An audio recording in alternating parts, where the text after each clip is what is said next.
Hey, everybody, welcome back for another episode of What's Next. My next guest is not only built like a brick shit house and is a monster of a presence, he's a guy that honestly, I just love being around. And I think you're really going to enjoy this show because if there's anybody who truly lives the journey of what we talk about at What's Next, of taking that superpower on the field and saying from the locker room to the boardroom, this is the guy, owns a patent for the product he's developed. We're going to talk a lot about that today. A three-time national champion, a U.S. national rugby team player, as I mentioned, as fit as a guy as you'll ever see, trying to balance marriage and fatherhood and all those things. So welcome to the show, Brian Doyle. Brian, welcome Thank, aboard.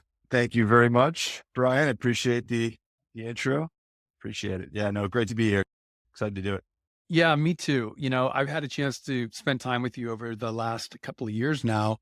And I'll open up with the story, which is I heard from a friend about this device to help rebuild your core. I'm recently in 2022 coming off a almost year-long battle with throat cancer, going from 220 pounds down to the right weight of 156, and get to meet you, get to meet Jackie and Ray on your team, and get to start really diving into the program. And it was transformational for me. And when you and I spoke and we kind of moved into, okay, what's next from here? You were on this journey, as you'd say, always raising capital when you start a company, down to honestly having a heart for helping me get better. And I think just putting all that together, I was immediately attracted to it. So maybe, for the audience, what is Axius Core and its foundation? What does it do and how'd you come up with it? Thanks. Yeah, and our relationship was organic and helpful in telling that story. And so Axius really started out as a simple hardware play as it relates to my entrepreneurial journey, if you will, but then evolved into something much sort of more grandiose in terms of vision. But essentially, it's a systematic approach to helping people improve performance while also extending longevity. And when I say longevity, we're talking about decreasing tightness in the body, pain in the body, preventative from injury, or helping to recover from injury, right? So it's this mix of performance training, meet preventative and responsible training so that our bodies can be assets long into our lives, right? And I'm 40 years old, certainly not as old as you, Brian, but I'm no longer the athlete in my prime that, well, I could think both of us could say that, right? We're no longer the athletes of our prime, maybe that we once were, but certainly want to be able to use our bodies long into the future. So the system is essentially designed to allow you to do that. So there's a hardware component. So we have a patented device. It's centered around core strength, balance, and adding flexibility. And it's all progression in nature. Actually, the entire system is progression in nature. And much of what the system encompasses is really psychology in terms of what drove me as an athlete. And for me, like, performance was always the number one thing. I wanted to make sure that whatever I was doing was having an immediate benefit to my on field, whether that be on more the injury prevention side or the gain side, right? Actually getting faster, getting stronger. So performance feedback, tell me what I'm doing and tell me exactly if I'm doing it right or wrong. And then expertise and guidance, and when we talk about expertise, how does this exercise pertain to your sport? What parts of your body do you actually need to address to help you to excel in your sport, right? So it's now a digital platform where the equipment connects to it, but you also get a personal coach who's an expert in the sport. We are very focused on golf, which is how we organically kind of crossed over, you being a very established golfer with a number of different golf businesses. And yeah, so we identify what are the elements in the body, how it relates, using golf as an example, how it's impacting your golf swing, and also how your golf swing is impacting your body. And then the exercises and the programs and progressions you need to do. So we actually pair you with a Titleist Performance Institute Level 3 certified personal coach who will assess the body, customize a program, and then give you all the tools that you need to be able to achieve success. So it's really what Axie is, what it's all about, progression-based training that you could stick with for life. Wow. There's so many parallels there, which I want to kind of run off of. And by the way, Axius Core, all the content, we'll give you links here in the bottom, where to find them, how to do that. And we'll talk about that throughout the show. But I think you mentioned something really important. It seems to be a recurring theme, both in a question from the listeners and viewers and the guests that have been on the show, guys like yourself, which is I kind of took what I learned, which is I'm prepping. I want to stay away from injury. I think as pro athletes and national team level players, we'd say consistency and always being available to play are two key components. Talent is kind of table stakes these days. You got to have that talent. You got to be built the way you are if you're going to play your position in rugby. But if you're injured and not available, I don't care how good you are. So you took that and actually built the formation for your business, which was the exact same thing. I needed a device to do that. But more importantly, I needed a system to measure, track, assess, and grow. And it's great to see the parallels because that's really the theme here, right? What did you take from those experiences? Were you able to apply it to business? I think at the kickoff for the show, no better place to start than that, right? You're actually sort of eating your own dog food and doing it, which is great. So got to backtrack a little bit.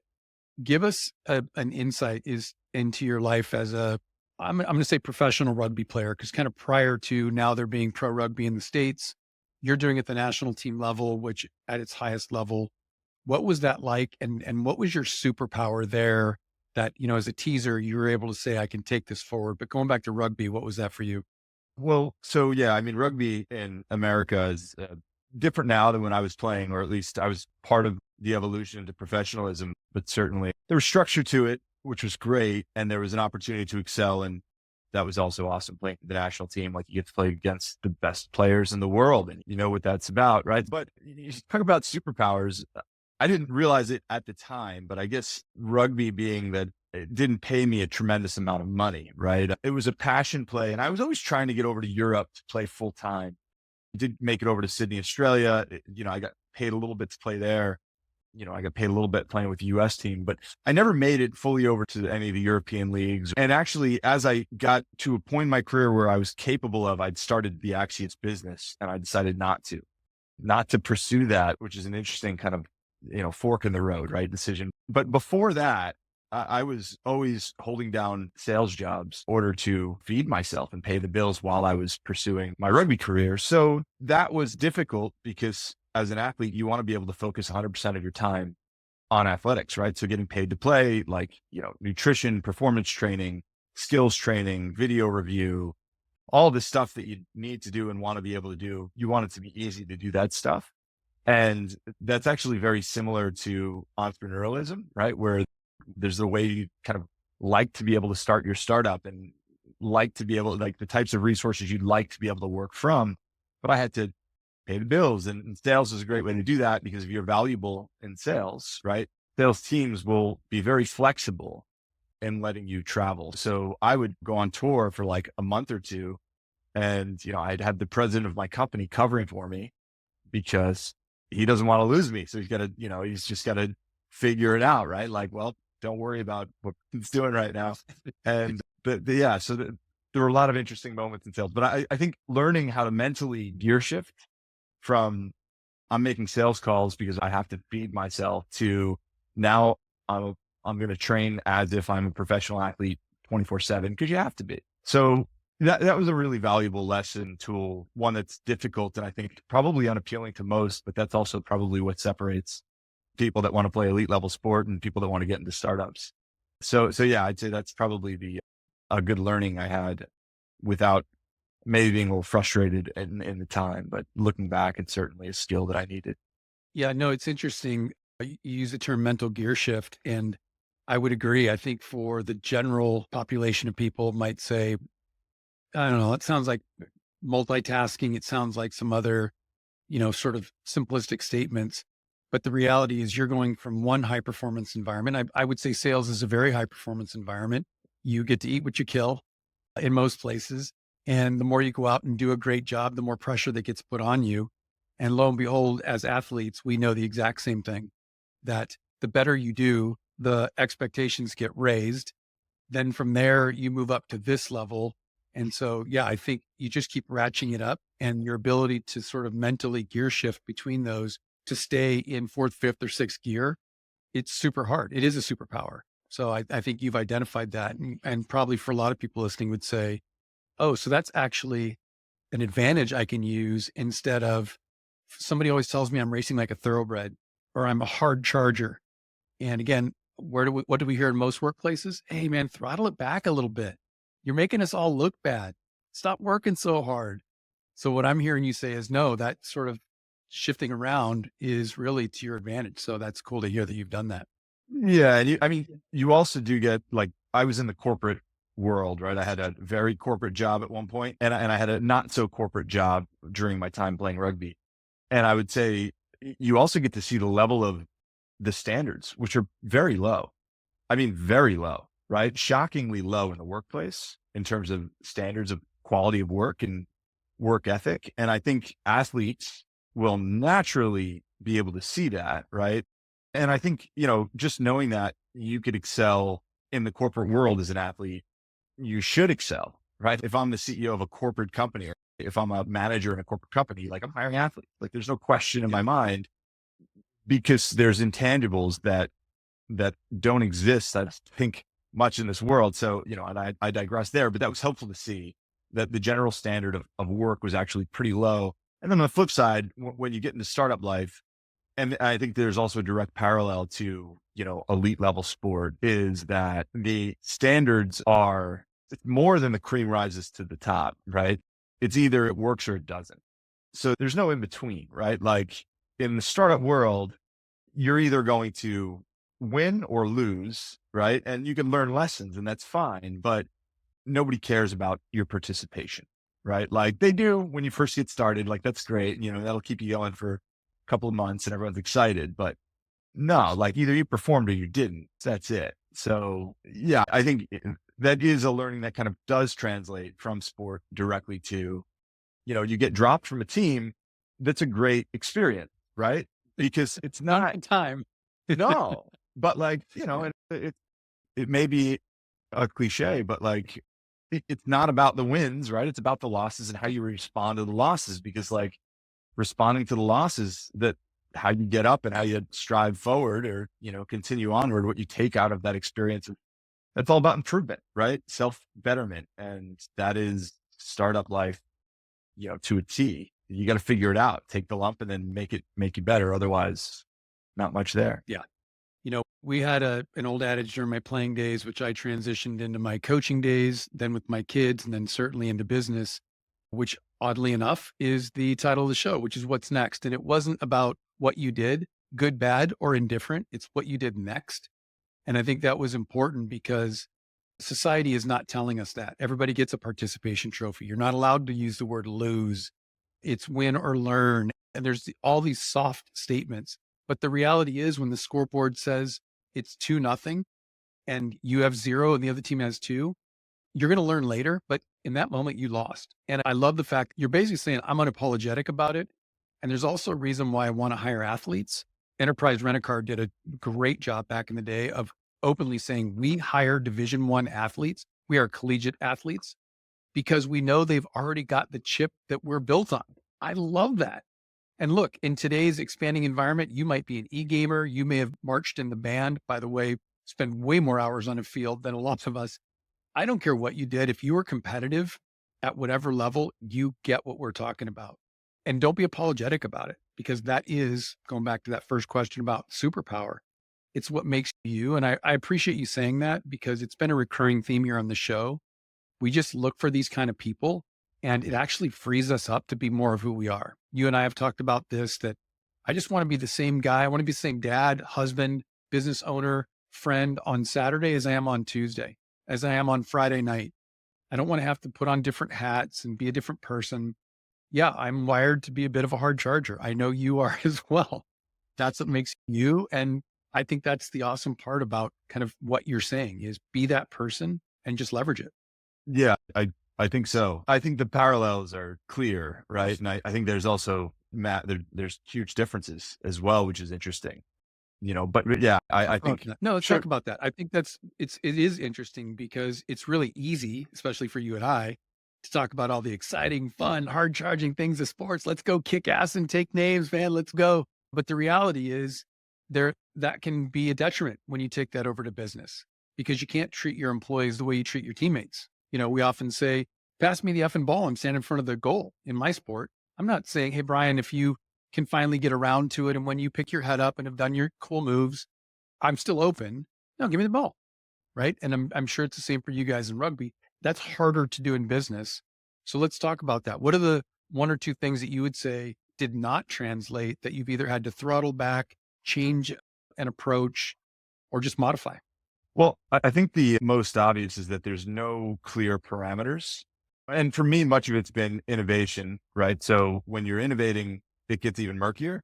I think the best one of my advisors, investors, very intelligent, very seasoned investor, I'd say, 'cause it's kind of like pushing on a rope, starting a startup, right? Like you push and then it doesn't give you any pushback, like it moves and then it's a losing battle.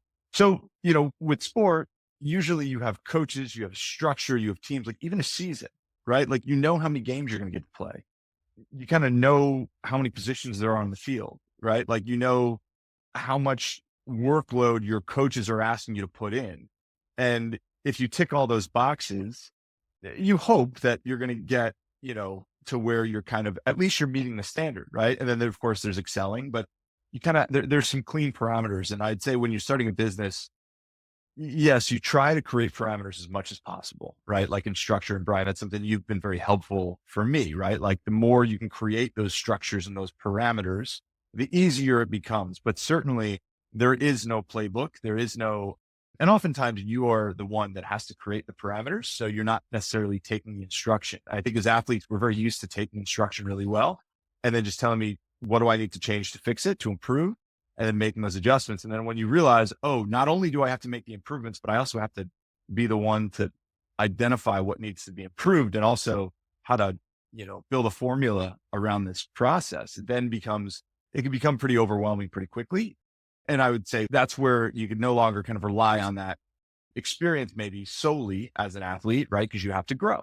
You have to grow into more of a leader and a business professional or an entrepreneur, right? Which it's a very complex, never always evolving. So let's use that. I think that's an awesome pivot. So you guys have over, I think, 500 customers, over 15,000 workouts, tip the $1 million in revenue mark. So, there's probably some statistic that says you're already in the top 4% of all businesses that start.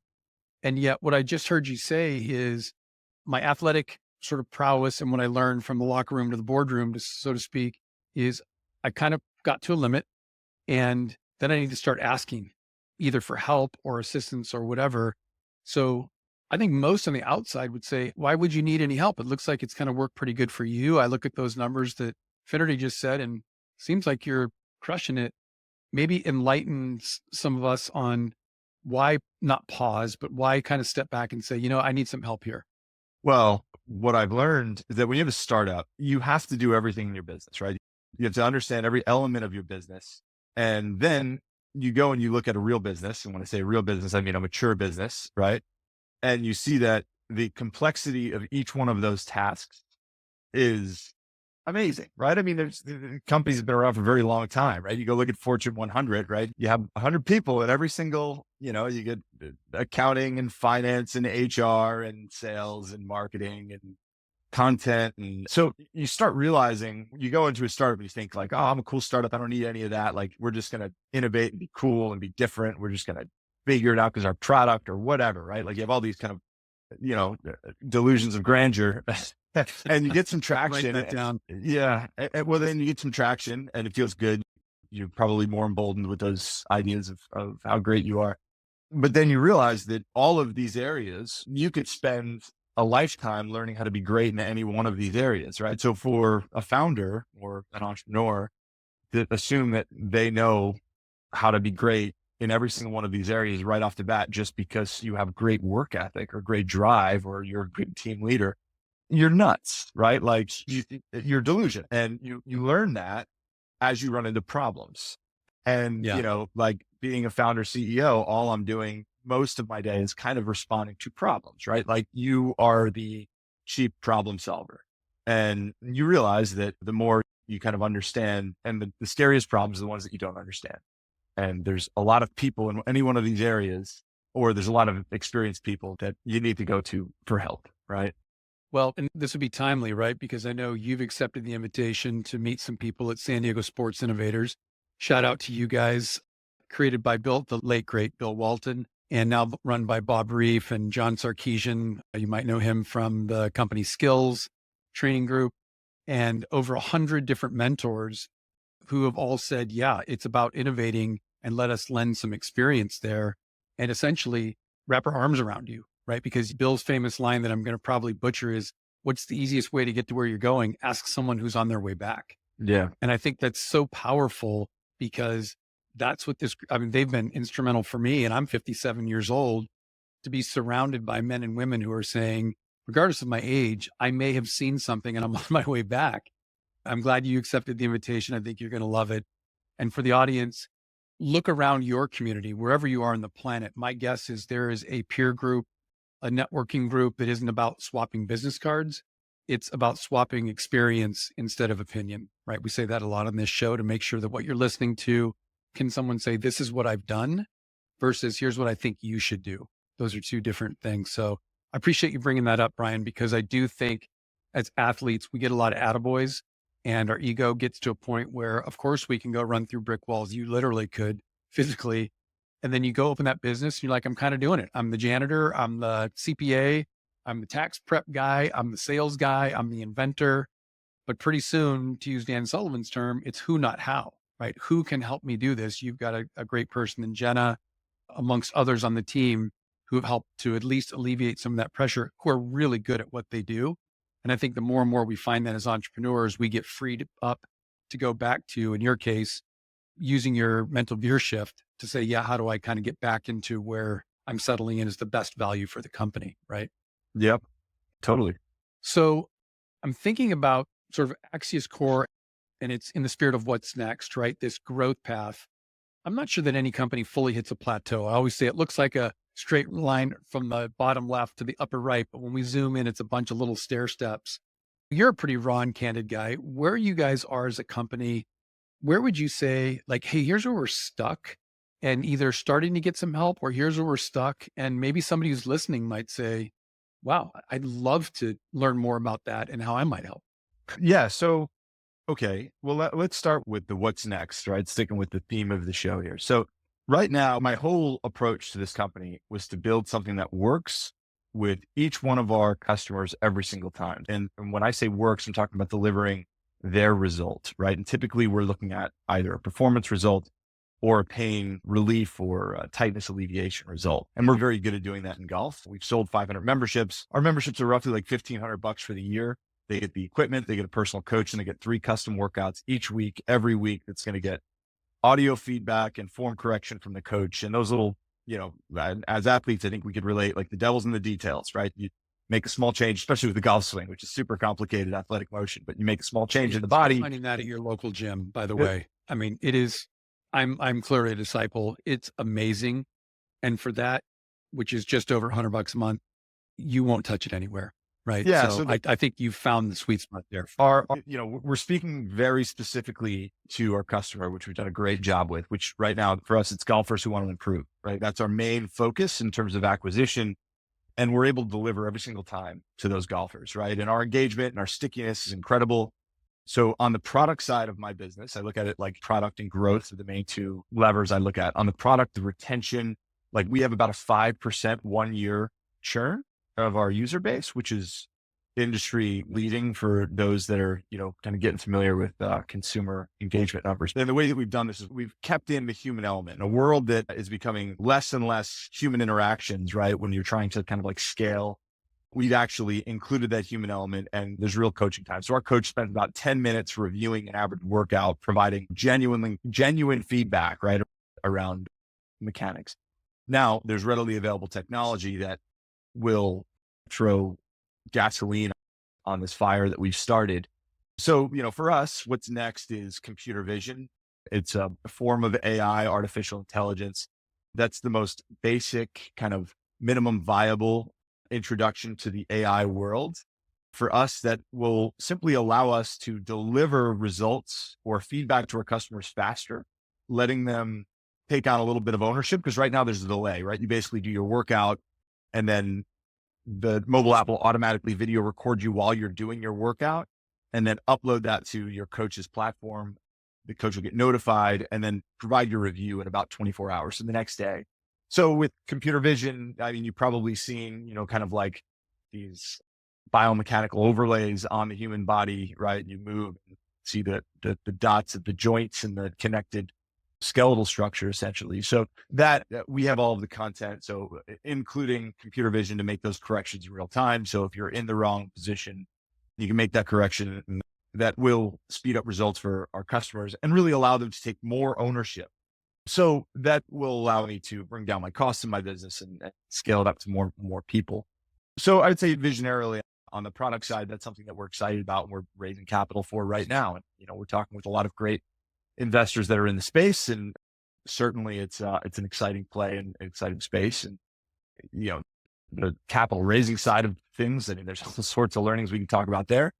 And so that's where we're going in the near term. And, certainly capital also helps with moving quicker. Capital's a tool, and then how you leverage that tool should produce measurable milestones, right? And for us, milestones that we're interested in hitting is growing our user base faster. And that also looks like bringing on more coaches, right? There's a lot of people that want to work for us and scaling that process up. So, I mean, that's kind of where we're at right now. Yeah. With the business. No, I love it. And, I'd say to the audience, don't miss this really cool nugget that I think is not so subtly buried in there. I call it the MVP, right? A known term, that minimal viable product.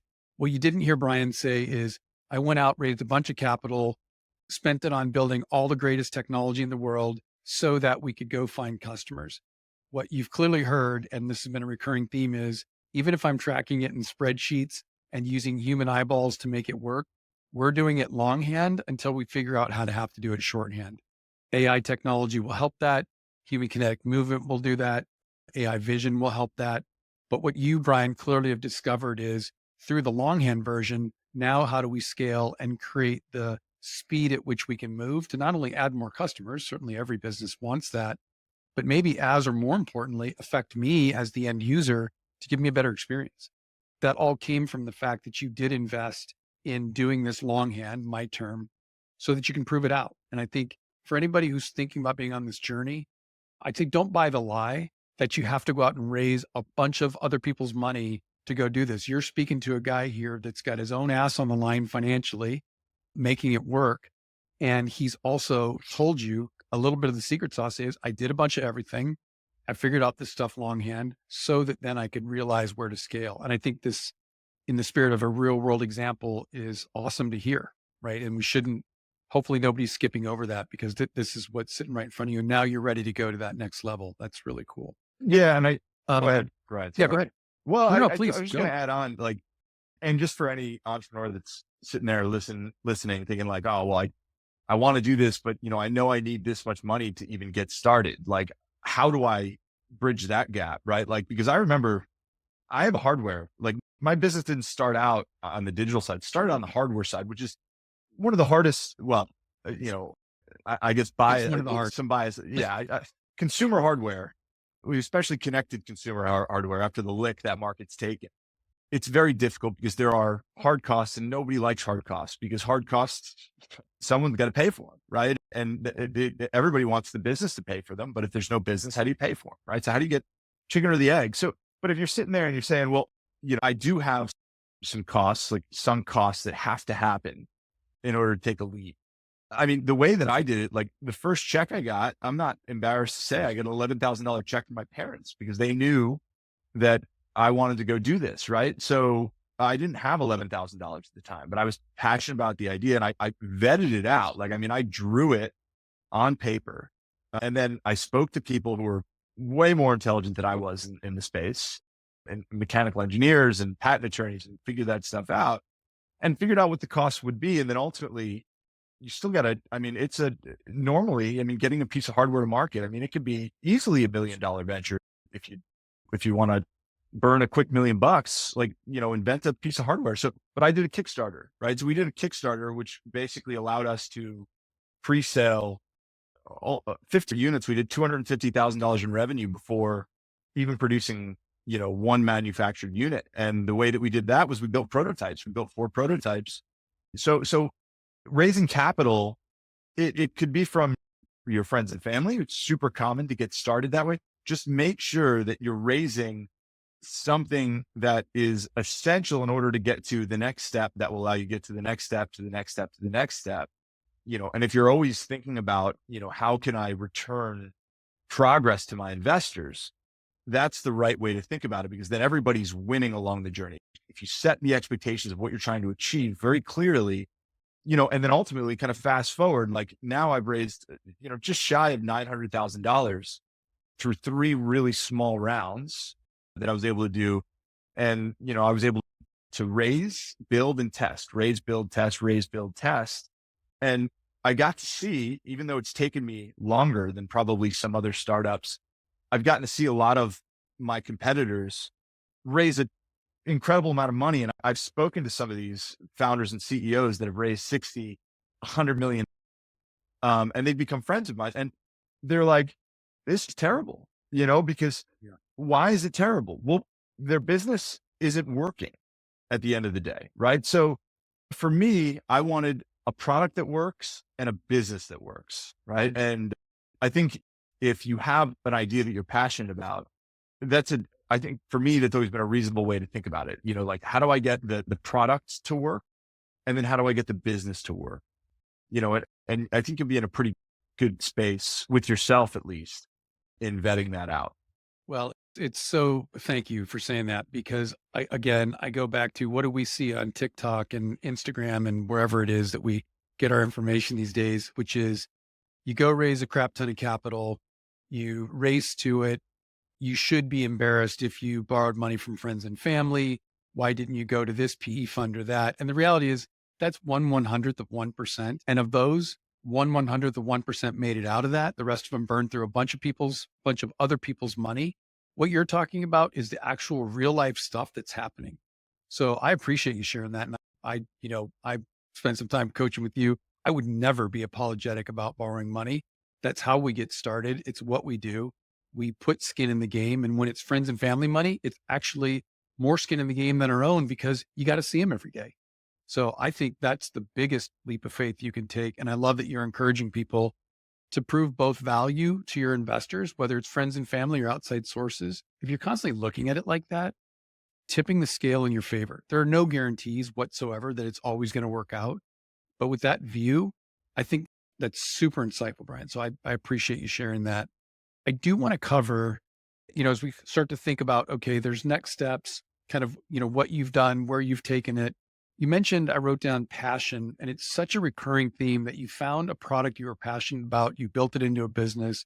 You kind of use that as your cornerstone for making some decisions. And I know that from working with you, maybe for other high performers, athletes, entrepreneurs, wherever they're at on their journey, it sounds trite, right? Do what you love to do and the money will follow.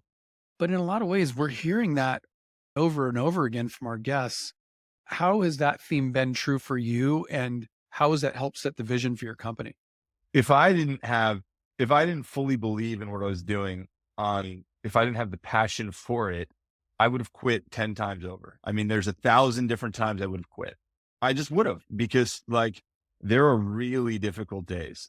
I didn't realize how hard this journey was going to be. And had I known it before I started it, I don't think I would have started it. Right. And that's truth, because there are days where you're just like, I don't know what to do. And I have no answers. Right. And what do you do?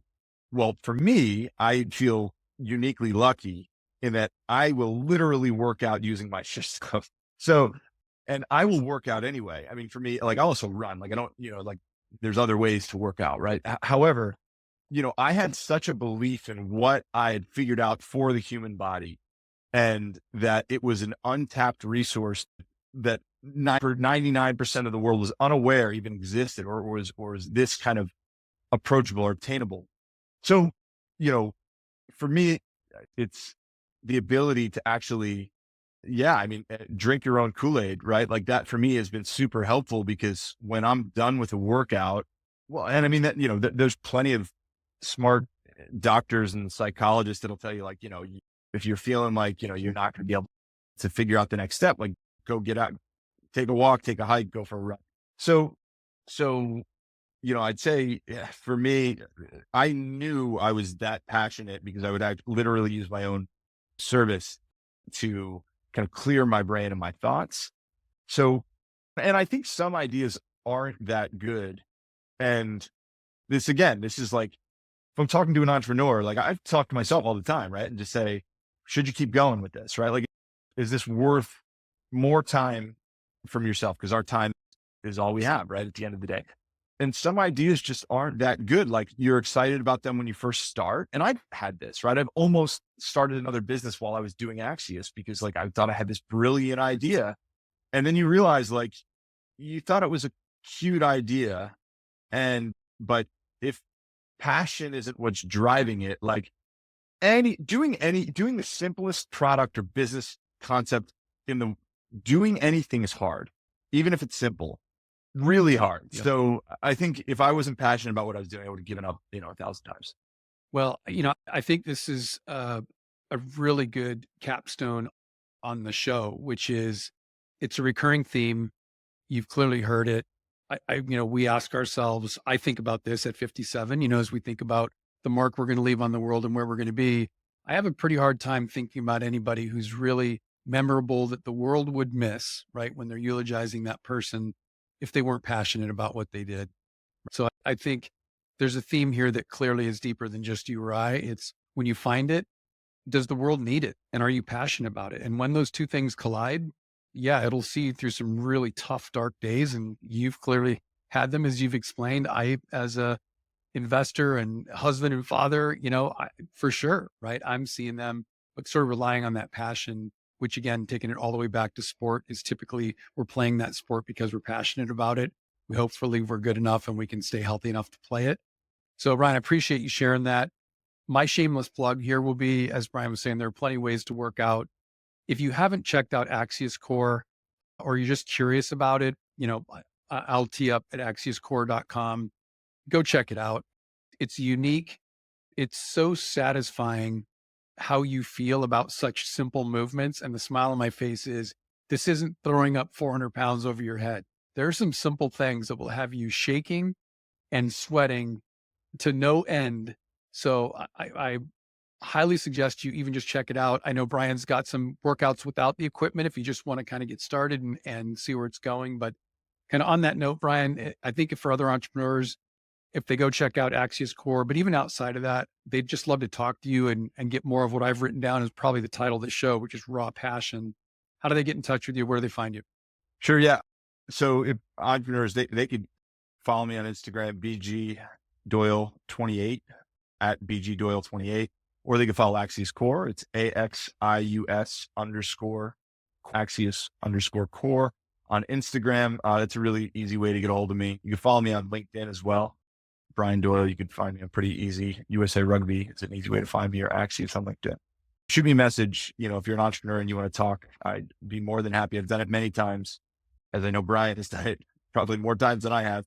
But yeah, it's always great connecting because we want to help. It's just natural, right? Just like when you're introducing somebody to your sport, or you have a new teammate, you just want them to succeed, right? So yeah, give me a shout. Yeah, thank you. I mean, I'd say, in some cases, generous offer, but yeah, I can single-handedly speak the fact that Brian said it. If you reach out to him, you're going to talk to him. He does it every day with his clients. He does it every day with people who are asking questions.